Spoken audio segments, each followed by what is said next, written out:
Hello everyone, NCS online class में आप सभी लोगों का स्वागत है। मैं Santosh Kumar Mishra, national convent school भेड़िया मलगांव आजमगढ़ से आज आप सभी लोगों को टेंस क्या है और टेंस कितने प्रकार के होते हैं उसके बारे में चर्चा करूंगा। तो आइए देखते हैं टेंस क्या है। टेंस ग्रामर का एक महत्वपूर्ण अंग है। ट्रांसलेशन करने के लिए इंग्लिश के ग्रामर में टेंस की महत्वपूर्ण भूमिका होती है। टेंस को समझना अत्यंत आवश्यक है। यहीं से हम अंग्रेजी की शुरुआत करते हैं अनुवाद करने के लिए। तो टेंस क्या है? टेंस को हिंदी में काल या काल मीन्स होता है समय, समय कहते हैं। टेंस को हिंदी में समय कहा जाता है। इसकी डिफिनीशन है, a tense is a form of verb that allows you to express time. मतलब टेंस एक क्रिया का एक रूप है जो क्या बताता है, किसी भी वाक्य में क्रिया के होने का समय बताता है। उस क्रिया को दर्शाने वाले को हम समय को हम टेंस कहते हैं। टेंस की डिफिनीशन क्या है? किसी भी वाक्य में जो क्रिया होने का समय होता है, जो कार्य होता है वाक्य में, उस क्रिया को दर्शाने वाले समय को हम टेंस कहते हैं। टेंस की ये डिफिनीशन अपने दिमाग में याद रखिए। टेंस क्या है? टेंस किसी भी वाक्य में जो क्रिया होने का समय होता है, उस क्रिया को दर्शाने वाले समय को हम टेंस कहते हैं। जैसे समय के अनुसार हम वाक्य में अब देखते हैं कि कैसे हम जो है टेंस को प्रदर्शित करते हैं। जैसे मैंने कहा मैं पढ़ता हूँ, एक वाक्य मैंने लिखा मैं पढ़ता हूँ। एक काम क्या हो रहा है?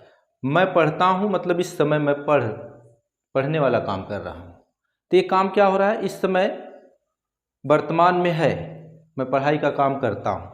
यही दूसरा वाक्य मैं पढ़ता था, इस समय बीत गया है, बीते हुए समय में मैं पढ़ रहा था, अब इस समय नहीं पढ़ रहा हूँ, पढ़ता था। तो ये क्या हो गया? बीता हुआ समय बता रहा है। इससे पता चल रहा है कि बीते हुए समय में कार्य हो रहा था, पढ़ाई का काम मैं बीते हुए समय में कर रहा था, ये समय बीत चुका है। अब इसमें मैं दूसरा तीसरा वाक्य लिख दिया कि मैं पढ़ूंगा। अभी नहीं मैंने पढ़ा है, मैं आने वाले समय में पढ़ूंगा। तो ये तीनों सेंटेंस से ही पता चलता है कि यह कार्य कब हुआ है?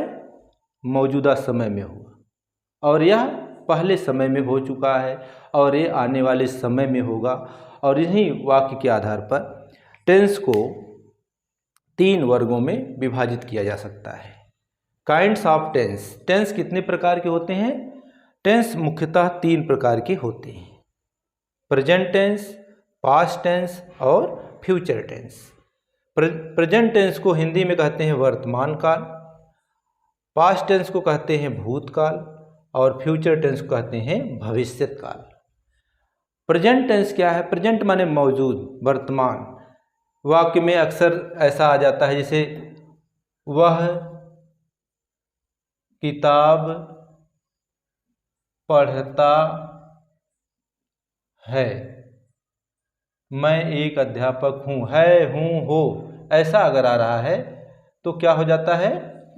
Present indefinite. वाक्य के अंत में है, हूँ, हो, ऐसे और भी वाक्य हो सकते हैं। मतलब मुख्यतः आप जानिए कि अगर वाक्य अंत में है, हूँ, हो ऐसा होता है तो समझ लीजिए प्रेजेंट टेंस है, वर्तमान काल है। अगर था थी थे, जैसे वह किताब पढ़ता था, या वह एक विद्यार्थी था, तो क्या हो गया? ये बीते हुए समय की बात हो रही है, तो इससे पास्ट टेंस की जानकारी हो रही है। ऐसा वाक्य पास्ट टेंस में आता है, भूतकाल कहलाता है। बीते हुए समय, मैं साइकिल चला रहा था, वह अपने गांव में रहता था पहले। तो बीते हुए समय की जब जानकारी हो, ऐसे वाक्य को हम क्या कहते हैं? पास्ट टेंस का वाक्य कहते हैं। फ्यूचर टेंस क्या होता है?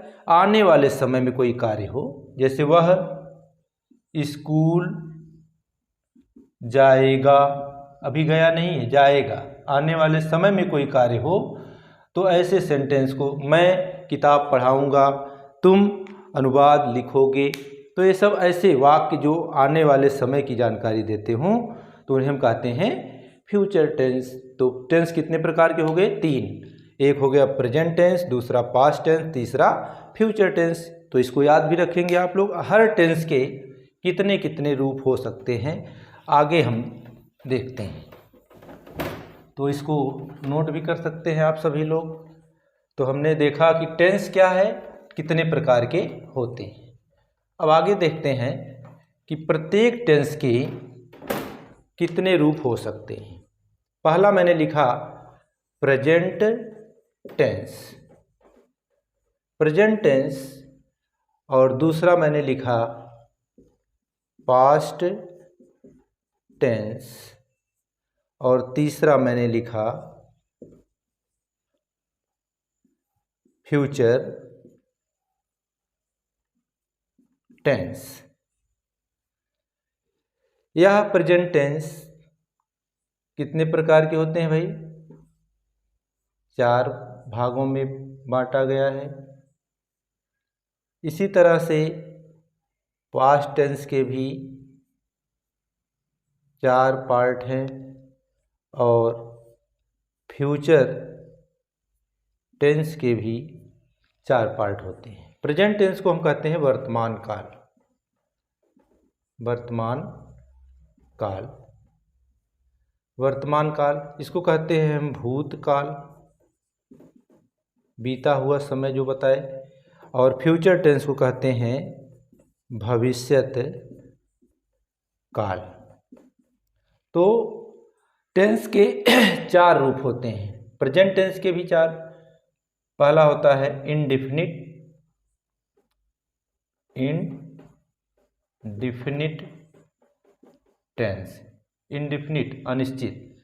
अब इसके आगे आप प्रेजेंट भी लिख सकते हैं, प्रेजेंट, प्रेजेंट इनडिफिनिट टेंस। दूसरा है प्रेजेंट कॉन्टिन्यूअस टेंस, और तीसरा है प्रेजेंट परफेक्ट टेंस, और चौथा है प्रेजेंट परफेक्ट कॉन्टिन्यूअस टेंस। इसी तरह से पास्ट का भी 4 हो जाएगा। Past indefinite, past indefinite tense, past continuous tense, और पास्ट परफेक्ट टेंस, और चौथा है पास्ट परफेक्ट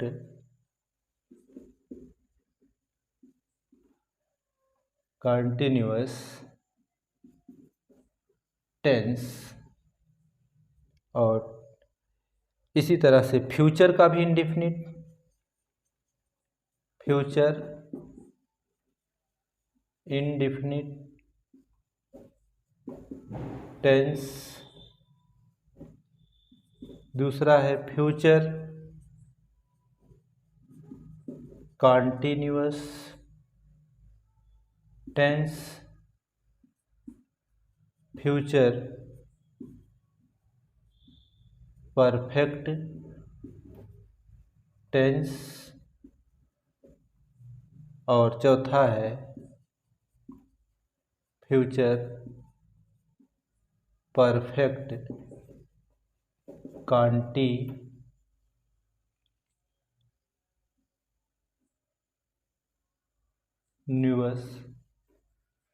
टेंस। तो हर टेंस के कितने हो गए? 4 इसके, present indefinite tense, present continuous tense, present perfect tense, present perfect continuous, 4। इसी तरह से पास्ट के भी 4, past indefinite tense, past continuous tense, past perfect tense, past perfect continuous tense, और इसी तरह से फ्यूचर के भी 4। तो future indefinite tense, future continuous tense, future perfect tense और फ्यूचर परफेक्ट कॉन्टिन्यूअस टेंस। तो कुल मिलाकर के हमें यह पता चला कि यह तीनों टेंस के रूप सब जितने हैं, एक एक टेंस के 4 रूप, तो 4 तिहाई 12 टेंस कुल होते हैं। टेंस के कितने रूप हो गए? 12। और इन्हीं टेंस को हम एक एक करके अध्ययन करेंगे। तो वीडियो थोड़ा बड़ा हो जाएगा, तो अगले वीडियो में मैं प्रेजेंट इंडेफिनिट टेंस के बारे में आपको बताऊंगा। प्रेजेंट इंडेफिनिट टेंस क्या है और इसकी पहचान क्या होती है। ये पहला टेंस है, इसी की शुरुआत हम अगले वीडियो में करेंगे। तो आशा करता हूँ टेंस क्या है, टेंस कितने प्रकार के होते हैं, यह थोड़ा सा आपको ज़रूर समझ में आया होगा। तो अगले वीडियो में हम प्रेजेंट इंडेफिनिट टेंस के बारे में अध्ययन करेंगे। वीडियो देखने के लिए बहुत बहुत धन्यवाद। Thank you very much.